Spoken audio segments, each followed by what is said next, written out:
kwa habari za uhakika. Kufanya mapitio makubwa ya mitaala kama ambavyo Mheshimiwa Rais Dr. Samia Suluhu Hassan, Rais wa Jamhuri ya Muungano wa Tanzania, alielekeza kwa Wizara ya Elimu, Sayansi na Teknolojia mwaka 2021. Na maelekezo yale Mheshimiwa Rais yalikuwa ni kuboresha sera ya elimu na mafunzo mwaka 2014 pamoja na mitaala ili kuhakikisha kuwa wahitimu wetu wanapata ujuzi wa kuajiriwa au kujiajiri ili waweze kumudu maisha yao ya kila siku na hatimaye waweze kushindana kitaifa, kikanda na kimataifa.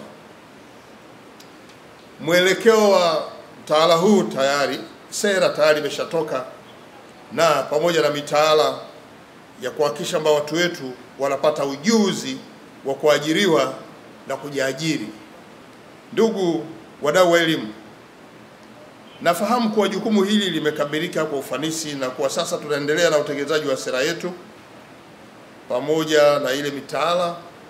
Kimsingi taasisi hii ya elimu Tanzania ndio moyo wa elimu hapa nchini, na hasa kwa kuwa ndio inayojenga msingi wa elimu kuanzia darasa la awali mpaka kidato cha 6.